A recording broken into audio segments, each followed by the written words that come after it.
പേര് അനിൽകുമാർ. തിരുവനന്തപുരം ശ്രീകാര്യത്തെ കാരുണ്യ വിശ്രാന്തി ഭവനിലെ അന്തേവാസിയാണ്. 25 വർഷം മുൻപ് അനിൽകുമാർ ഇങ്ങനെയായിരുന്നില്ല. 2000 ഡിസംബർ 18 മാതൃഭൂമി ദിനപത്രത്തിൽ പ്രസിദ്ധീകരിച്ച അനിൽകുമാറിന്റെ ചിത്രമാണിത്. കണ്ണേ മടങ്ങായിക എന്ന അടിക്കുറിപ്പോടെയുള്ള ചിത്രം 16-ാം വാർഡിൽ പൂർണ്ണ നഗ്നനായി ചുരുണ്ടുകൂടി കിടക്കുന്ന അനിൽകുമാറിൻ്റെതായിരുന്നു. ആ ചിത്രം പകർത്തിയ ഫോട്ടോഗ്രാഫർ ബിജു അനിൽകുമാറിനെ കാണാനെത്തി. എത്ര നാളായി ഇപ്പൊ ഇവിടെ വന്നിട്ടൊന്ന് ഓർമ്മയുണ്ടോ? 25 ആണോ? 25 വർഷമായി. അപകടം ഉണ്ടായത് എങ്ങനെയാണെന്ന് അറിയുമോ?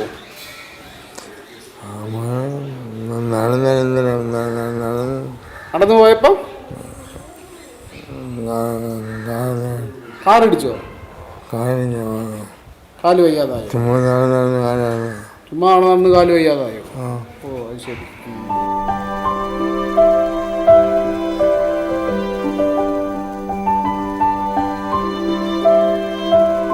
വളരെ മോശം അവസ്ഥയിലായിരുന്നു ഇദ്ദേഹത്തിൻ്റെ. മലമൂത്ര വിസർജനത്തിൽ ഉപേക്ഷിക്കപ്പെട്ട നിലയിൽ മെഡിക്കൽ കോളേജിൻ്റെ ഒരു ഒഴിഞ്ഞ കോണിൽ കിടക്കുന്ന അവസ്ഥയിലാണ് ഇദ്ദേഹത്തെ കണ്ടെത്തിയത്. 1-2 ഫ്രെയിമേ അന്ന് എടുക്കാൻ പറ്റുള്ളൂ. അത്ര പോലും നമുക്ക് നോക്കി നിൽക്കാൻ പറ്റാത്തൊരവസ്ഥയായിരുന്നു ഇദ്ദേഹത്തിൻ്റെത്. ഇപ്പം വളരെ യാദൃശ്ചികമായിട്ട് ഒരു ദിവസം അച്ഛൻ എന്നെ ഇതുപോലെ വിളിച്ചിട്ട് നിങ്ങളുടെ അന്ന് എടുത്ത ചിത്രത്തിലെ ആളിവിടെ സുഖമായിരിക്കുന്നു എന്ന് പറയുമ്പോൾ നമുക്കുണ്ടാകുന്ന ഒരു വലിയ സന്തോഷമുണ്ട്. ആ സന്തോഷം പങ്കുവെക്കാനാണ് ഞാൻ ഇന്ന് അനിൽകുമാറിനെ കാണാൻ വേണ്ടി ഇവിടെ എത്തിയത്.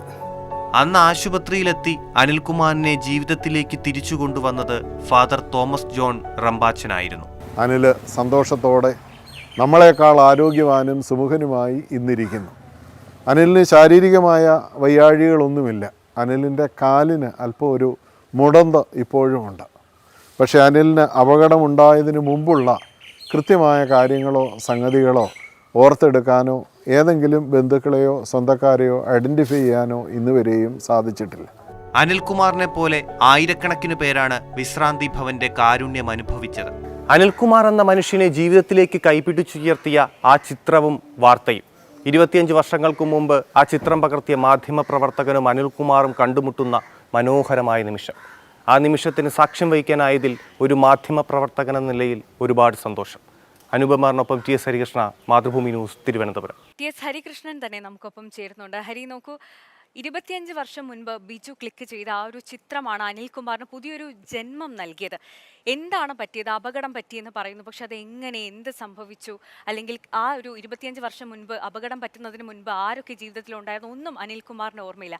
പക്ഷെ ഈ ഒരു 2ാം ജന്മം അത് നൽകാൻ കാരണക്കാരനായത് ബിജു ആണ്. 25 വർഷത്തിന് ശേഷം അവർ വീണ്ടും കണ്ടുമുട്ടിയപ്പോൾ അതിന് സാക്ഷിയായി ഹരികൃഷ്ണൻ. ആ ഒരു എക്സ്പീരിയൻസ് ഒന്ന് പറയൂ. വളരെ നല്ല അനുഭവമായിരുന്നു. അതായത് ബിജുവേട്ടൻ അന്ന് തിരുവനന്തപുരത്തായിരുന്നു ഈ ചിത്രം പകർത്തുന്ന സമയത്ത്. ഇപ്പോൾ അദ്ദേഹം ജോലി ചെയ്യുന്നത് ആലപ്പുഴയിലാണ്. അപ്പോൾ ഞാൻ ഈ വാർത്തയുമായി ബന്ധപ്പെട്ട് അറിഞ്ഞതിന് ശേഷം ബിജുവേട്ടനെ വിളിച്ച് ഈ കാര്യം പറഞ്ഞിരുന്നു. അപ്പോൾ ആ സമയത്ത് ബിജുവേട്ടൻ എൻ്റെ അടുത്ത് പറഞ്ഞു, ഹരി, നീ പോകുമ്പോൾ എന്നെ കൂടെ ഒന്ന് വിളിക്ക്, കഴിയുമെങ്കിൽ ഞാനും കൂടി വരാമെന്ന് പറഞ്ഞു. അങ്ങനെയാണ് ബിജുവേട്ടനെയും കൂടെ കൂട്ടിയിട്ടാണ് ഞാൻ അവിടെ പോകുന്നത്. അവരെ കാണുന്നതിനൊക്കെ ആ ഒരു നല്ല നിമിഷത്തിന് സാക്ഷിയാവാൻ കഴിഞ്ഞത്.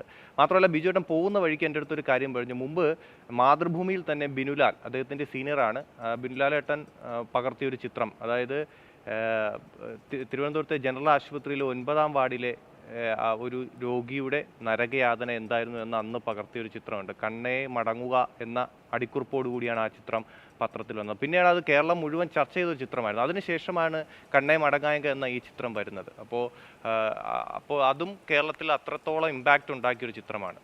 അനിൽകുമാർ എന്ന് പറയുന്ന ആളിന് പുതിയൊരു ജന്മം നൽകിയ ഒരു ചിത്രമാണ്. അങ്ങനെയാണ് അവിടെ എത്തുന്നത്. അവിടെ കണ്ട് അനിൽകുമാർ മാത്രമല്ല, ഒരുപാട് പേര് അവിടെയുണ്ട്. അവരെയൊക്കെ കണ്ടിറങ്ങുമ്പോൾ നമുക്ക് നിറ കണ്ണുകളോടെ മടങ്ങാൻ കഴിച്ചു. പക്ഷെ ഒരു മാധ്യമ പ്രവർത്തകൻ എന്ന നിലയിൽ അനിൽകുമാറിൻ്റെ ആ ചിത്രം പകർത്തിയത് അദ്ദേഹത്തിൻ്റെ കരിയറിൽ തന്നെ ഏറ്റവും നല്ലൊരു ഓർമ്മയായിരിക്കും, ബിജുവേട്ടൻ്റെ ഓർമ്മയായിരിക്കും എന്നുള്ളത് സംശയമില്ല.